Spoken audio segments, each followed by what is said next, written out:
Hello everyone, welcome to my channel. कैसे हैं आप लोग? तो आज हम जो पोएम पढ़ने वाले हैं उसका नाम है to Tom Moore by Lord Byron. तो सबसे पहले तो मैं आपको बता देती हूँ कि ये जो टॉम है ये कोई और नहीं, थॉमस मोर ही हैं, जिन्हें लॉर्ड बायरन प्यार से टॉम या फिर टॉमी कहकर बुलाते थे, क्योंकि ये दोनों बहुत अच्छे मित्र हुआ करते थे। इनकी फ्रेंडशिप बहुत अच्छी थी। ठीक है, तो हम इस पोएम को कई बार हम थॉमस मोर के नाम से भी जानते हैं। तो लॉर्ड बायरन के बारे में पहले हम कुछ जान लेते हैं, पोएट के बारे में। इनका जन्म 1788 में लंदन इंग्लैंड के अंदर ही हुआ था और 1824 में इनकी डेथ हो गई थी फीवर की वजह से, ग्रीस के अंदर। इनके मेन वर्क्स की बात करें तो शी वॉक्स इन ब्यूटी और डार्कनेस, मैनफ्रेड, और भी कई सारी इनकी मेन वर्क्स आपको मिल जाएंगे। फिर लॉर्ड बायरन ने परमानेंटली इंग्लैंड को छोड़ दिया था 1860 में। उसके भी कुछ महत्वपूर्ण रीजंस थे, जैसे कि सेपरेशन फ्रॉम हिज वाइफ, मतलब अपनी वाइफ जो एनाबेली मिलबैंक थी उनसे उनका डाइवोर्स हो गया था और उन पर अफेयर्स चलाने के कई सारे एलिगेशंस, मतलब झूठे आरोप भी लगाए गए। साथ ही उनके पास हैवी फाइनेंशियल डेब्ट, यानी बहुत भारी कर्ज भी हो गया था उनके ऊपर। और सबसे जो मेन चीज़ थी वो थी सोशल हेटर्ड का सामना उन्हें वहाँ पर करना पड़ रहा था। लोग उनसे नफ़रत करते थे वहाँ पर, तो इसीलिए वो परमानेंटली 1816 में उन्होंने इंग्लैंड छोड़ दिया था। कुछ टाइम के लिए वो सबसे पहले स्विट्ज़रलैंड रहे, लेकिन फिर 1816 से ही 1823 तक इटली रहे वो, और 1823 से 24 तक ग्रीस रहे, जहाँ पर उनकी डेथ हो गई। ठीक है, ये जो हम आज पोएम पढ़ने वाले हैं टू टॉम मोर, ये एक हार्टफेल्ट मैसेज है लॉर्ड बायरन का अपने दोस्त थॉमस मोर के लिए। एक ट्रिब्यूट है अपने दोस्त के लिए। थॉमस मोर कौन थे? ये एक आयरिश पोएट थे। ठीक है, और एक सटायरिस्ट भी थे, व्यंग्यकार, जो कि अपनी आयरिश मेलोडीज़ के लिए बहुत ज़्यादा अच्छे से जाने जाते थे।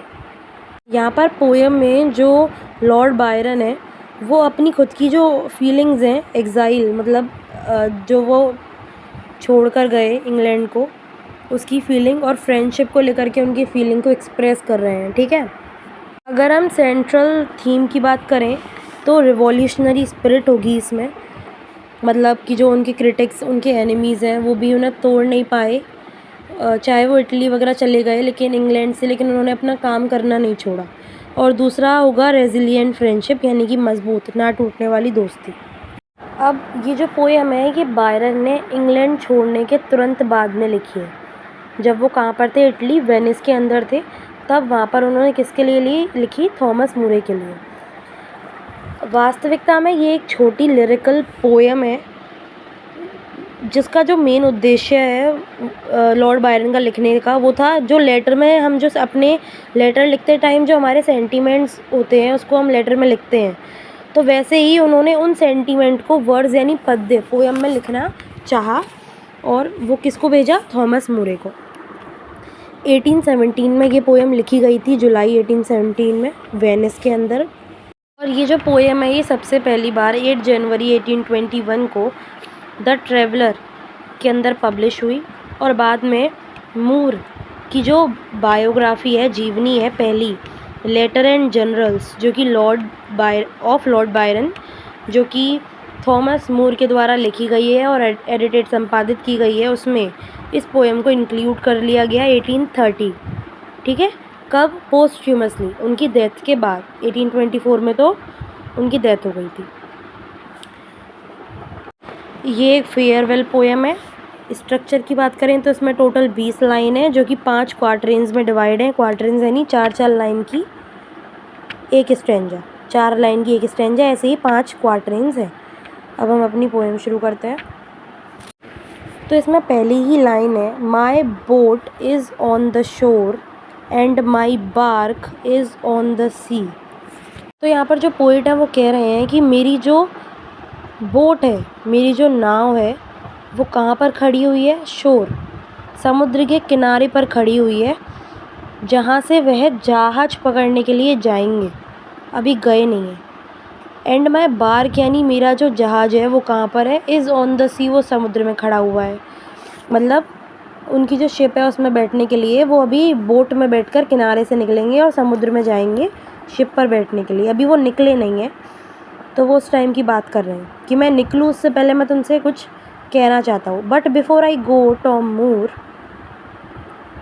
अब वो कह रहे हैं कि मेरे मित्र टॉम मूर, मैं जाऊँ इससे पहले मैं तुम्हें कुछ कहना चाहता हूँ। क्या? Here is a double health to thee का मतलब यू। तो वो कह रहे हैं अपनी समुद्री यात्रा पर रवाना होने से पहले मैं टॉम मूर तुम्हारे अच्छे स्वास्थ्य की कामना करता हूँ। और हेयर इज़ क्यों कहा है उन्होंने? क्योंकि इस लाइन से ऐसा प्रतीत होता है कि वो इस पोएम को लिखते टाइम कुछ वाइन वगैरह पी रहे हैं। तो वो जैसे हम बोलते हैं ना, हम शराब पीने बैठते हैं दोस्तों के साथ तो चीयर्स, और फिर हम कुछ ना कुछ कामना करते हैं कि किसी के लिए। तो वो कह रहे हैं कि मैं यहाँ बैठकर तुम्हारी अच्छी आयु के लिए प्रार्थना करता हूँ कि भगवान तुम्हें 2 गुनी लंबी आयु दे। मैं यहीं से बैठे बैठे चेयर्स कर रहा हूँ तुम्हारी लंबी उम्र के लिए, ठीक है, ताकि तुम्हें एक अच्छा स्वास्थ्य प्राप्त हो। जो लॉर्ड बायरन है वो थॉमस मूर के लिए लंबी आयु मांग रहे हैं, लॉन्ग लाइफ मांग रहे हैं, हैप्पीनेस मांग रहे हैं, साथ ही प्रोस्पेरिटी मांग रहे हैं 2 गुनी मात्रा में, डबल मेज़र में, ठीक है। फिर वो कह रहे हैं here is a sigh, sigh माने आही भरना ज़ोर ज़ोर से, to those who love me and a smile to those who hate. तो यहाँ पर ये किस चीज़ के लिए कहा गया है? मैंने आपको बताया कि वो इंग्लैंड से गए थे, तब लोग इनसे बहुत ज़्यादा नफ़रत करते थे, ठीक है, और कुछ लोग इन्हें प्यार भी करते होंगे जैसे कि इनके दोस्त थॉमस मूर, ठीक है। तो वो बोल रहे हैं कि मैं उन लोगों के लिए, साय का यहाँ पर क्या मतलब है? साय का मतलब है कि मैं उन लोगों के लिए कभी भी कहीं भी आ सकता हूँ उनकी हेल्प करने के लिए। तो यानी कि वो लोग जो मुझसे प्रेम करते हैं, मैं भी उन लोगों से प्रेम करता हूँ, मैं उनके लिए कितनी भी भाग दौड़ कर सकता हूँ। भाग दौड़ करने से क्या होता है, हमारी जो सांसें हैं वो ऊपर नीचे हो जाती हैं, तो उसके लिए साय आया है यहाँ पर। फिर and I smile to those who hate, लेकिन ऐसा नहीं है कि जो लोग मुझसे प्रेम करते हैं मैं सिर्फ उन्हीं से प्रेम करता हूँ। जो लोग मुझसे घृणा करते हैं ना, मैं उनसे घृणा का भाव नहीं रखता, मैं उनका स्वागत भी मुस्कुरा कर करता हूँ। यानी कि मैं उनके लिए कोई नेगेटिव थिंकिंग अपने दिमाग में नहीं रखता, वो भी मेरे लिए प्रिय हैं। And whatever sky is above me, here is a heart for every faith. तो यहाँ वो कह रहे हैं, वो समुद्र की यात्रा पर जा रहे हैं, ठीक है। तो स्काई अबव मी से यहाँ पर उनका मतलब है कि हमें समुद्र की यात्रा पर जा रहे हैं हम, तो हमें मौसम का कुछ नहीं पता कि वो ख़राब भी हो सकता है, बिजली भी कड़क सकती है, आंधी तूफान भी आ सकता है। तो यहाँ पर स्काई एक मेटाफर फिगर ऑफ स्पीच की तरह से यूज़ हुआ है, किसके लिए? उनके जीवन में आने वाली प्रॉब्लम्स, कठिनाइयाँ, सिचुएशंस, परिस्थितियाँ, इन सब चीज़ों के लिए, ठीक है। स्काई से उनका मतलब है कि चाहे मैं अब आगे अपनी ज़िंदगी में यात्रा पर जा रहा हूँ, उसमें मेरे पास कितनी भी कठिनाइयाँ आएँ, मेरी ज़िंदगी में परेशानियाँ आएँ, हियर इज़ अ हर्ट, मेरे पास एक हृदय है जिसमें करेज भरा हुआ है फॉर एवरी फेथ, मेरी हर परेशानी से सामना करने के लिए। मैं मतलब हर परेशानी का अपना डट कर सामना करूँगा, दिल से सामना करूँगा, ठीक है।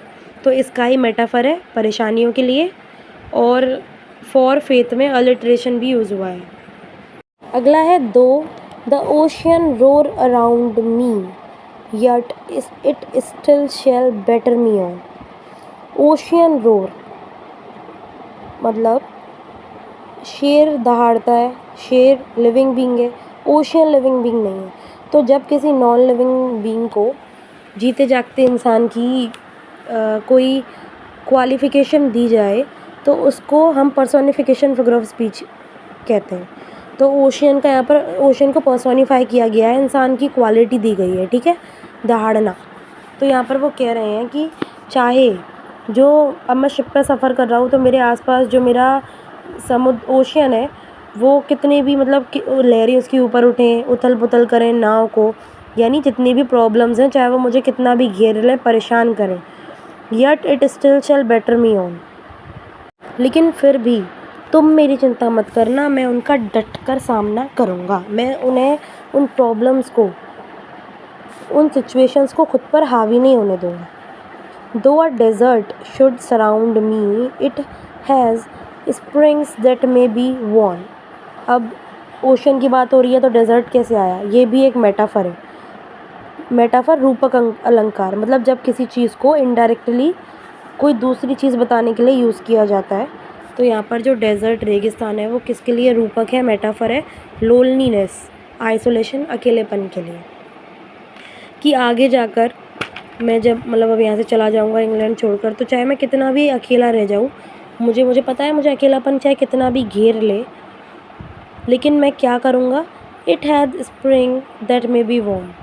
लेकिन मैं कभी भी ये होप, आशा नहीं छोड़ूंगा कि कितनी भी कैसी भी बुरी भी परिस्थितियाँ हों, मैं उनमें अपने लिए अच्छे से अच्छे रास्ते बनाऊंगा। Springs that may be Warne का मतलब यानी जन्म लेना, मतलब मैं उत्पन्न कर लूँगा। स्प्रिंग आपका सीज़न, स्प्रिंग आपको पता है सारी खुशियाँ लाता है, फूल पत्तियाँ अच्छी अच्छी उगती हैं, तो वो स्प्रिंग यहाँ पर मेटाफर है होप, अपॉर्चुनिटी और इनर स्ट्रेंथ के लिए। कि चाहे कैसी भी परिस्थिति आ जाए, कितना भी मैं अकेला हो, कितना भी अकेला क्यों ना रह जाऊँ मैं, लेकिन मैं ऐसी सिचुएशंस क्रिएट करूँगा, आशा नहीं छोड़ूंगा और मैं खुश रहने की पूरी कोशिश करूँगा। तो मेरे लिए चिंता मत करना बिल्कुल भी, मेरे प्रिय Tom Moore. Were not the last drop in the well as I gasped upon the brink.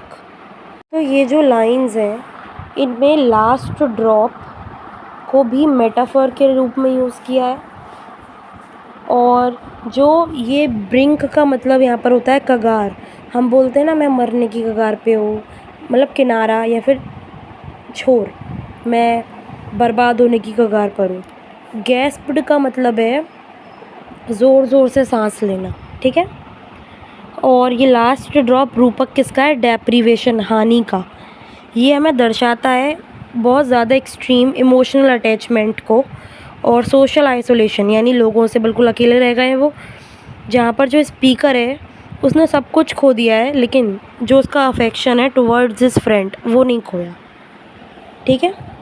तो इन लाइंस में पोइट का ये मतलब है कि वो यहाँ पर एक इमेजरी क्रिएट कर रहा है, कल्पना करता है कि वो एक रेगिस्तान में है।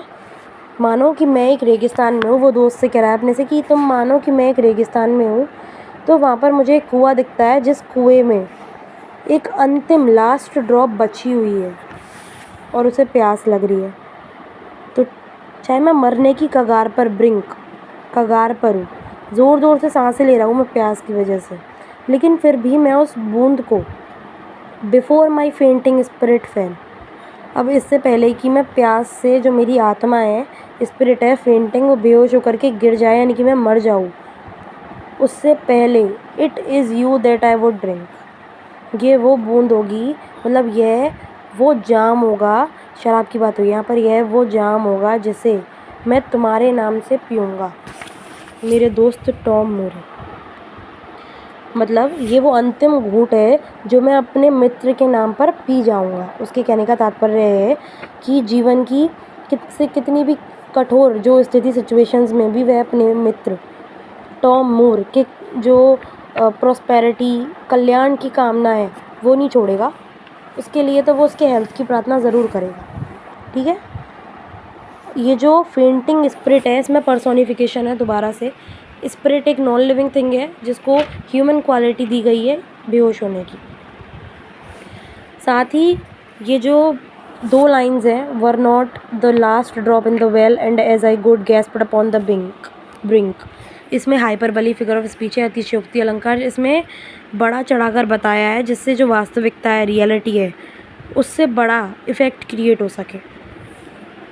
अगली लाइन है, with that water as this wine the libation I would pour. Libation का मतलब मदिरा, जो कि भगवान या फिर किसी स्पेशल पर्सन को, जिसे हम याद कर रहे हैं, जो हमारे लिए बहुत ख़ास है, उसको समर्पित की जाती है। Should be peace with thine and mine, यानी दाइन मतलब तुम्हारे और माइन मतलब मेरे।